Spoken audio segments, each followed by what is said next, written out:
right, we're back. We're back. Tuesday. Sports Take, JAKIB Sports YouTube Network, 2 o'clock. Mike K at 2 o'clock. He'll be joining us. All right. So, from an Eagles standpoint, guys, let's jump into the losses and the ads here. They lost Hargrave. They lost CJ, they lost Edwards, White, and Epps. That's 5 players on the defensive side of the ball. They also lost their offensive coordinator, or the defensive coordinator, excuse me, and their offensive coordinator. But their defense, I'm just doing the defense right now. DC linebacker coach, secondary coach, and then Joe Casper. I forget, what was he, the assistant secondary coach? I forget what he was. Anyway, lost a good amount, okay? And then you go to the other side, they've lost Sayamalu, they've lost Miles Sanders, Zach Pascal, Andre Dillard, among others.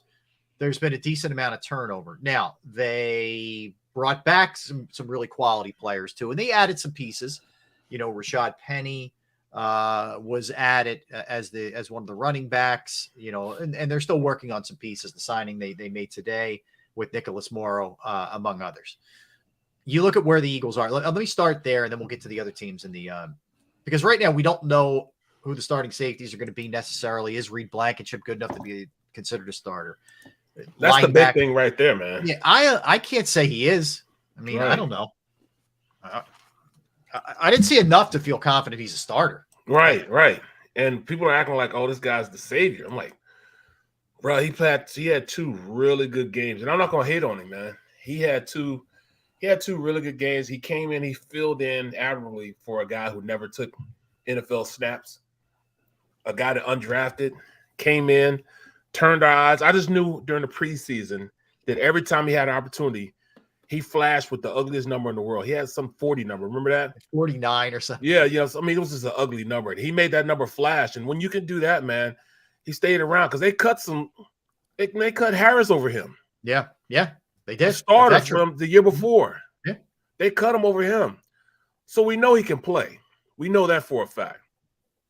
Where is he as far as his development and being an everyday starter? We'll see. I mean, he has great size. I don't know if he's fast enough. We'll see. He does have game speed. You know what I'm saying? But I don't know, if he's fast enough to be that big play guy. Yeah. In order to be that center safety, bro, you got to be able to make plays and run. Mm-hmm. And I think he got shown a little bit by a really good quarterback, but he also got a pick from a really good quarterback. A-Rod kind of showed him, he's pretty good, but then he picked him off. But then the young boy came in, Love, and then beat him a couple times. So we'll see. I mean, I like that we have an opportunity. We have people there in place. We do have people in place. Yeah, and look, other than the Kobe Dean linebackers, a question. So, yes. We keep saying Nakobe Dean this, but I think Nakobe Dean's going to have to go through some growing pains also because he did not play as much. He showed one game where he had 14 tackles. He has a capability, but you've got to do it over a 17 game. And that's why I think this entire season moving forward, as we talk about this from now to September, there's so much intrigue with this team. Is this revamped defensive coaching staff the right mixture of coaches to get the maximum potential out of what they will be working with? Will this defense come anywhere near close to what it was? We don't know. Reed Blankenship, everybody's high on Reed Blankenship. He showed flashes. But you know what's going to happen? As coordinators get more and more footage on individuals as well as schemes, there's certain aspects that are going to be exploited. And that's with any team in the league.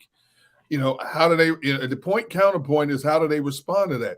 If they attack a certain aspect of Blankenship's game, can he cover it enough to be effective more so than not?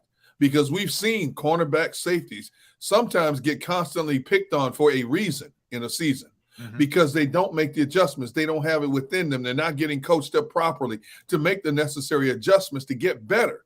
So that's why I said this whole team now, we were salivating at the prospects of what this team was in 2022.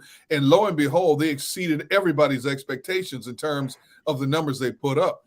2023 is such a mystery in terms of what we're going to see individually and collectively from this team. Mm-hmm. Yeah. Can't wait. Go ahead. Go ahead. I can't wait to get it going, man, because we'll see. We'll start seeing a little bit of it once camp starts and seeing what they're saying. See who's going to be playing where, how are they going to optimize these guys, playing talent. This is where, the teams start seeing where these guys are going to be. They'll start seeing the defense, because I don't know what the heck we're going to see from this side. And that's my biggest question. Not even the players, because you could probably fit in players and you can maximize players by how you coach. But who is Sean Desai? I don't know. There you go. Yeah. There you go. No, you know what I'm saying? How good is he a coach? Can he get that message to his players? Mm-hmm. We don't know that yet. We don't know it yet, man. Yeah. And in his defense, he's taking over a defense that's going to look a lot different than last year. Way different. And it's going to take time.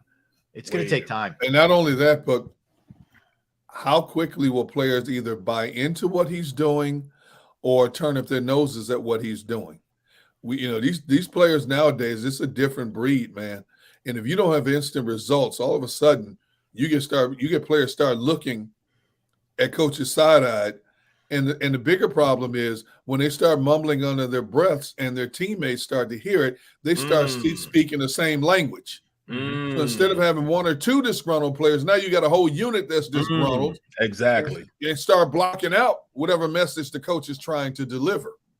Mm-hmm. And so that's something you have to guard against. If Sean Desai doesn't hit the ground running and these dudes don't buy into it right away, I mean, Fletcher Coxes, Bradbury, Slays, Brandon Graham is an exception to the rule because Brandon Graham's going to be positive no matter what. Right. It could be a 100-foot, tsunami wave coming. He's going to find some kind of positivity out of it. But most players nowadays, if they don't see instant results, man, they start grumbling real quick now. You heard Fletcher Cox. But one thing I'll say this: when you look at Desai and you look at the defense he's going to run, we don't know. So how in the heck do they know who to draft? That's the hard thing.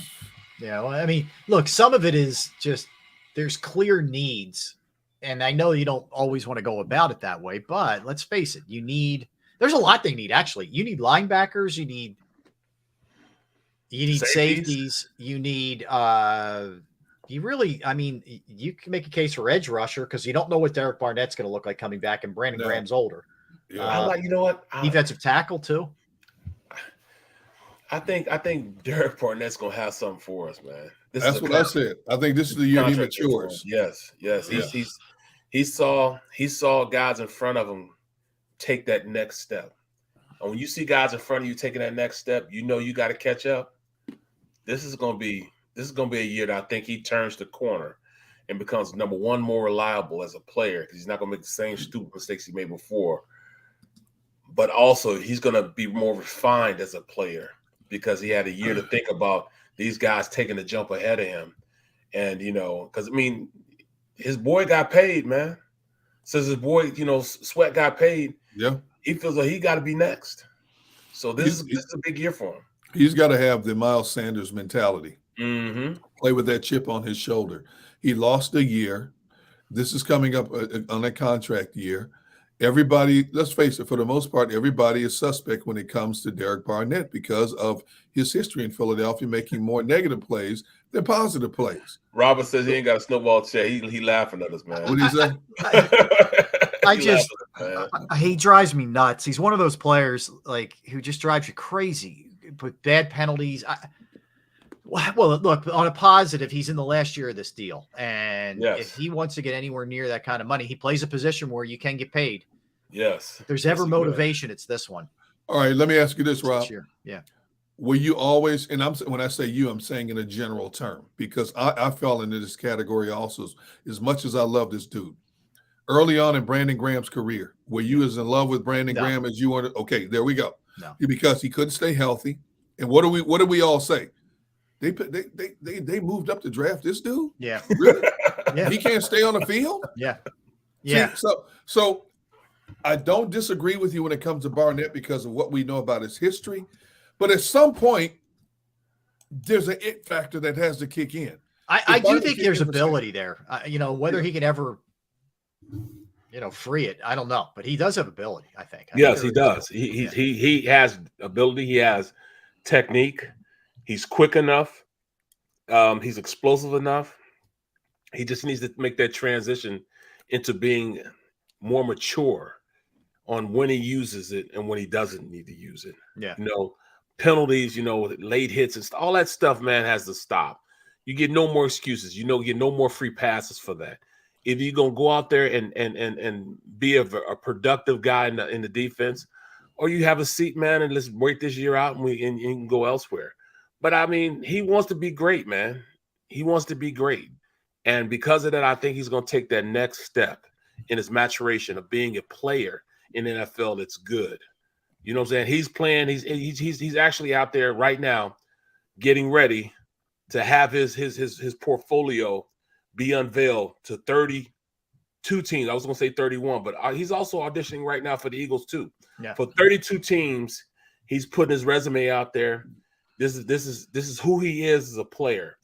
Pay me, or I'm just going to fade off into the sunset. Yeah. See, Barrett always talked about he's got this bend, which is crazy when he comes Ankle around bend, that edge. yes, he does. He's got this ankle bend, unlike a lot of edge rushers. He's got the quickness off the snap. He just has to get the mental aspect of the game down in terms of staying focused for 60 minutes, not 35 minutes. He can't be what you label all NFL players. We're gonna get you back for that, man. Who? Mental midgets. Who? Wait, when you say, I ain't never call NFL players that. I said always call NFL players.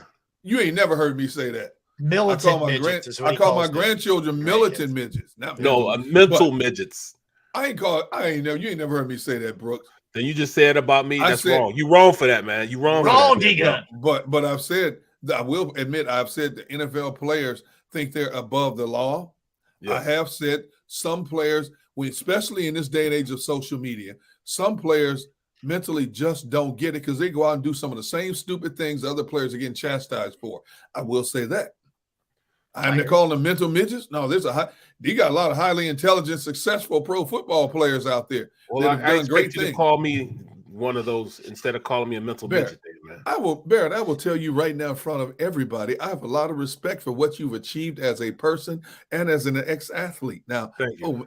Wait. Oh, that's stuff. Hold on. You hear that, Elizabeth? Didn't you guys agree you, honey. 5 times? You guys agreed like 5 times yesterday. And now there's this? Yeah, man. God. Who am I doing the show with here? What happened? Exactly. But right, though, I mean, deservedly so, he's got to show us something, man. It's something. Time. Like there's no he's young. Oh, he committed a boneheaded play. He's young. No, that's over. Like it's done. over. Yeah, we're done. Hey, what is his year? What year is this for him? He got drafted and when? His rookie year was 17, 18, 19, 20, 21, 22. This is his 7th year. Come on, man. It's time to shine. It's time to shine. Come on, man. All right, let's look at the East, okay? And I'll run through some moves that other teams made. You tell me, like, who's really improved themselves, who you feel like is the same as they were, or maybe went the other way, okay? Let's start with Dallas. So we hit on 2, but let's just reiterate. Brandon Cooks comes over from Houston. They gave up a 5th rounder in this draft and a 6th rounder next year. So, pretty cheap price tag for a guy who's generally been a 1,000-yard receiver, even though he's bounced around a lot. They brought back Cooper Rush as their backup, whatever. They released Ezekiel Elliott. He's gone. They came to terms with Tyron Smith. They gave up a 5th rounder to the Colts this year, which essentially, is again, not a huge give here for Stephon Gilmore. They franchise tagged Tony Pollard. I'm not going to run through every single move, but these are sort of the big boy, kind of moves here for them. So how drastic? And in addition to that, Mike McCarthy takes over play calling. That's the big one right there. That's the big thing. Yeah, that shouldn't be ignored. That's a big one. No, that's huge.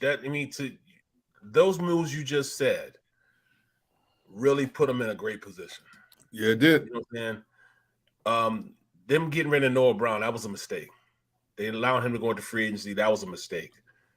But them bringing back what they brought back, them signing, making sure they signed their Tony Pollard back. They say he's going to be healthy enough. They're putting a restricted free agent tag on Terrence Steele. They're starting right tackle, been a right tackle for the last 2.5 years.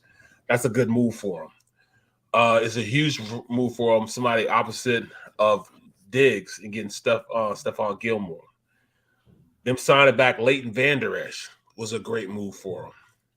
So they have some horses to run in the race. They could be very good. And also they signed back your boy, D-Gun, Turpin. Yes. I like that kid. As a returner. That kid's dangerous, man. I will say this. When it comes to Brandon Cooks, I think that's a good sign for them. It's a great sign for him. His straight-ahead speed is still dangerous, number one. Yep. That's going to take a lot of pressure off CeeDee Lamb and Michael Gallup in terms of opening up the middle of the field. Say what you want to say about Brandon Cooks. He's been in the league 9 years. He's played for 4 different teams now, 5th different team. 6 of his 9 seasons have been for 1,000-yard receiving. He had 1,000 yards receiving on that trash Houston team. Okay. Yeah. So what does that tell you? With a quarterback who should be a habitual backup. So what does the kid? The kid's got ability. I'm not going to deny that. He can flat out go, and he's got good hands. Mm-hmm. And now he's in a situation where he doesn't have to be the man. They've got enough weapons. I think the biggest loss for Dallas is they lost Conor McGregor, their guard. That's a big loss for them. They got to replace McGovern. I'm sorry, Conor McGovern. Yeah. But dude, they still got talent. And for whatever reason, we can joke and laugh about Dak Prescott all we want, but for whatever reason, when that dude plays the Eagles, he plays like a Hall of Fame quarterback. He does. I don't know what it is about him playing the Eagles, but he always puts up some of his best numbers against this Philadelphia team. That's true. There's no denying that. So Pat Leonard, who we've had on the program, who covers the Giants for the New York Daily News, does an excellent job. He's also an NFL columnist too. He doesn't just cover the Giants, but he's really good. He's from Philadelphia. He's a Philadelphia guy originally, but so he laid out the odds according to Bet Online AG. Eagles are at least in terms of winning the NFC East, they're the favorites. They're 11-10 to win. Cowboys are 7-4. Giants 5-1. Commanders 9-1.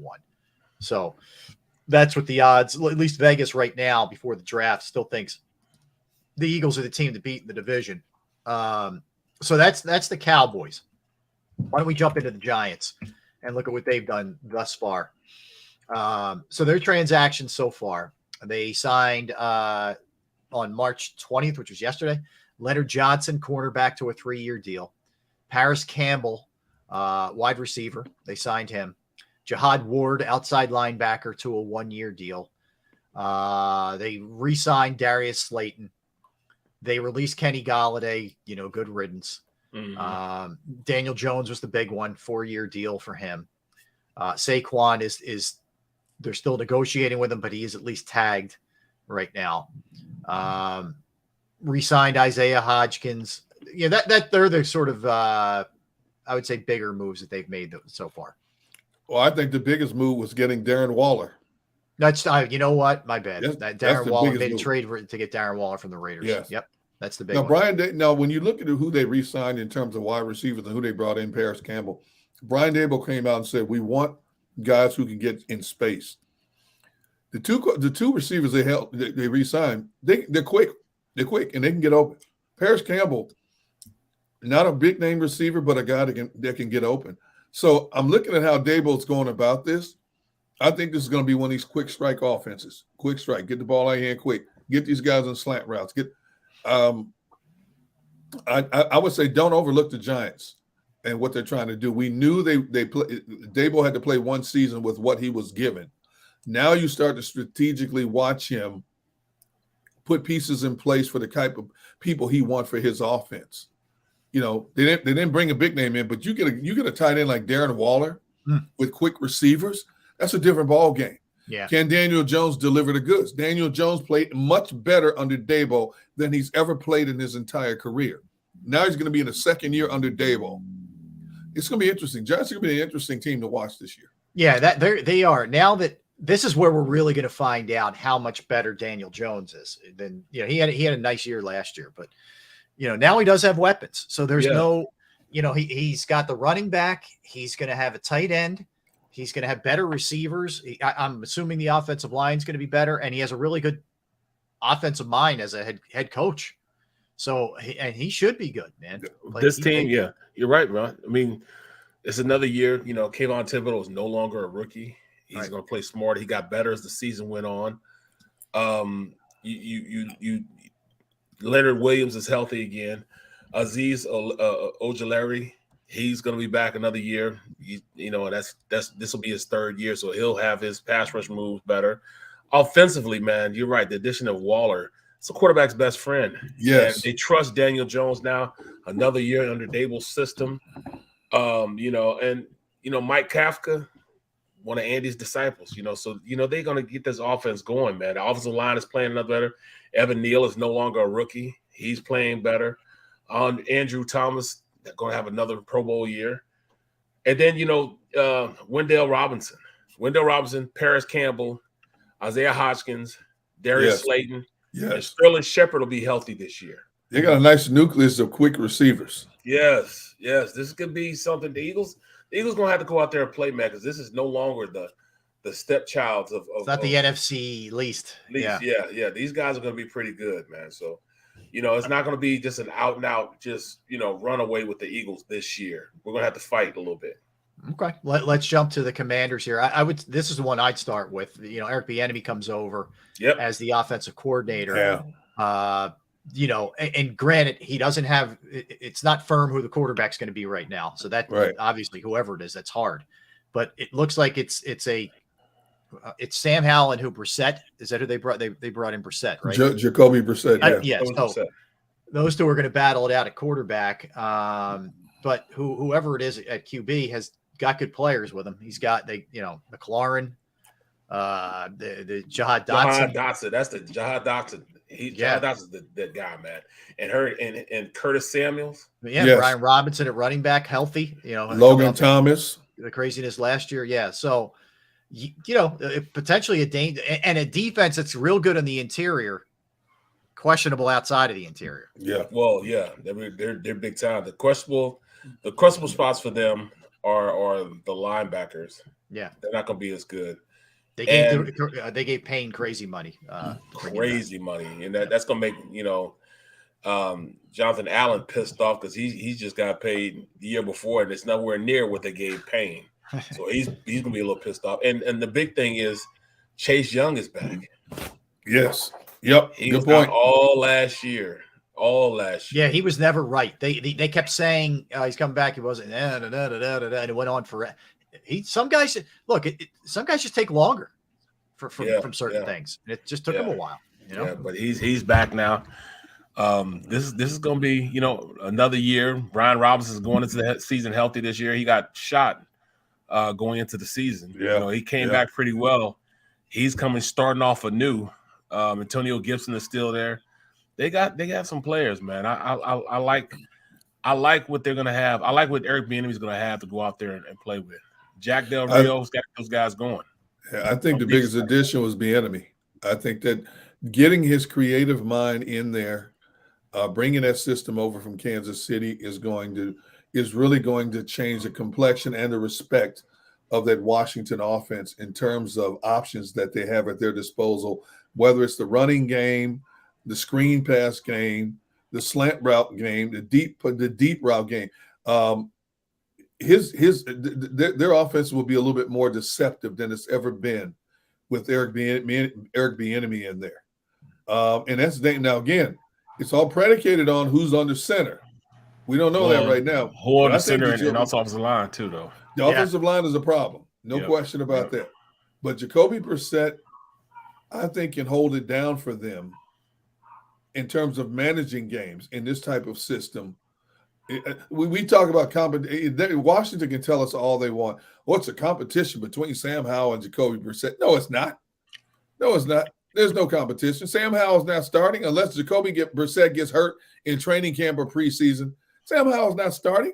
No. What kind of message are you sending to this offense? You put that kid under center. Wow. Well, do you think they're going to go ahead and get a quarterback? They might, but what's left on the market? I don't think they're going to draft one. If they do, it'll be a second-day draft. It sort of feels like they're kind of rolling with those two. Yeah, and they'll try to address left on the market. Let me look at the quarterbacks this year.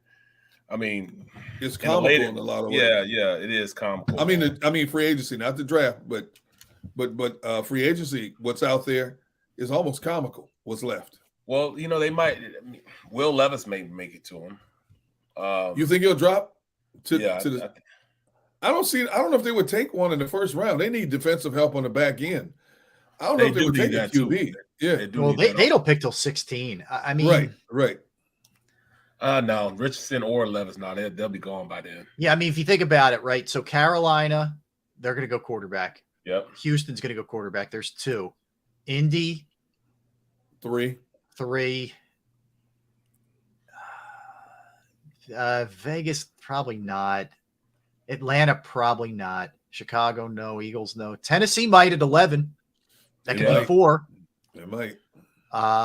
Jets, probably not. New England is kind of a wild card, but I don't think so. No. I mean, there's a shot one of those guys gets to 16. There's a chance. Right. I'll tell you a guy that, that I really fell in love with last year, and that's Max Dugan from TCU. He's tough, Dugan, man. okay. That kid's tough. He is, Whoa. man. He's cut from a different cloth, man. Oh, he's a badass. They beat him up well, and he still went out there and balled. I never saw a face so. He looked like me after a day at the beach. Jeez.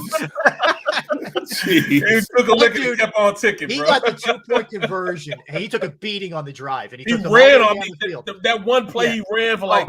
It was against Kansas State. So he comes off. He's like, they're just like dudes helping him, and he scores, and he's just kind of like, He puts his helmet on. He looked like a lobster. It was so red. Then they went for 2, didn't they? And he got it. He got it. And then he was just like, he was barely standing up. He just ran all that time. He's barely got up. He gets to the huddle. They call the play. He like staggers to the line. Yeah. And then all of a sudden snaps the ball. He's like, bam, he's going, and then he scores. I'm like, this kid here is he's got stuff built to last, bro. Yeah. See, if I'm Washington with that first pick, I'm looking at 3 areas: either linebacker, safety, or cornerback. I've got to find one of those players for the future of my team. Yes. The front line is set, defensive line, but you've got to shore up that back 7, and you're in a prime spot at 16 with the wealth of quarterbacks that are going to go off that board early. All these other prominent players are going to drop right in your lap. You have to decide what's the most important thing to you at that point. Do we need a future signal caller in the middle of that defense or on the outside, whatever the case may be? Or do we need somebody? We got to start getting better and locking down the back end of our defense with young talent. And there's enough talent on the board at safety, corner, and linebacker for them to get a player they can plug and play right away. Yeah. Well said. But look, I don't know. It just in totality there, like did these teams dramatically improve themselves? I think they improved themselves. I wouldn't say dramatically, but they got better. Yeah. It's definitely going to be a way more competitive overall division. And it was a pretty competitive division last year, by the way. So look, we've said it before. We'll say it again. The Eagles' schedule is tougher. The NFC East is tougher. They're not as talented as they were. Yeah. So this is going to be harder this year. It just is. That's the nature of what it is, Yeah.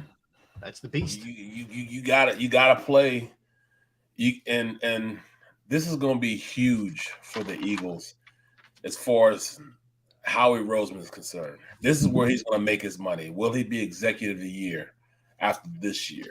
This is where he's going to, they got to say, all right, let me see what you got going on, because you have nothing, and I want to see you make something out of nothing on the defensive side of the ball. Yeah, absolutely. All right, we'll come back. We'll do our NFL segment, and included in that, speaking of Washington, there has been an ad to the Josh Harris ownership group bid for Washington, and it's a big time name. And we'll tell you who, maybe not who you expect, but it's somebody. Yes, Derek. Go ahead. I'm sorry. Finish. No, just another thing on CJ. Sure. Eagles Nation has been posting tweets. I guess he's been tweeting his butt off. One says, "Philly fans, call me overrated, LOL. Y'all was just my friend, switch ups." I mean, really? Yeah, that's what I mean. I was talking about that one earlier. It's like, dude, nobody called you overrated. They wanted you back, man. Seriously. They called you overrated until you turned on him. He's like a 4-year-old. I mean, let's be honest. He is. Guy with a lot of talent. I'm not saying anything, bro. That's ridiculous. Yeah. Ridiculous. Yep. Yeah. Well, but look, maybe it's why the Saints felt the need to not re-sign him and trade him. Yeah. Maybe And it's the why Eagles the Eagles were felt only the going to need. go so far with him, Yep. and it's why nobody else made him a better deal than 1 year, $8 million. Maybe Your people, at Brooks. some point, maybe that dawns on you, or maybe it doesn't. I don't know. Your people, Brooks, football players. All right. All right. Let's do all that stuff. Come back. We'll dig into all that. And Mike K coming up at 2:00. So don't go anywhere. We're going to put one in here. Derek, Barrett, Rob, Sports Take, JAKIB Sports YouTube Network on this Tuesday. Let's talk about Pro Action Restoration. Yes, Pro Action Restoration, the place that you reach out to if your home, your business, a property that you own may go through the inconvenience of water, fire, smoke, mold damage, whatever the case may be. The beauty is Pro Action Restoration is on call 24 hours, 7 days a week to assist you. I can tell you from personal experience that I've been through it. I reached out to them on a Saturday. They got out to my parents' house. They stopped. There was a flood in their basement. They corrected the issue. They cleaned it up. The price was reasonable. The crew was great. It was a real big relief kind of situation. They are licensed, bonded, fully insured. They've been serving the tri-state area for more than 2 decades. Pro Action Restoration will work in conjunction with your insurance company. And again, it could be water, it could be fire, it could be smoke, it could be mold damage. Any of the above, they can handle it. Give them a call, 610-623-3760, 610-623-3760, or online at proactionrestoration.com. That's proactionrestoration.com. Go to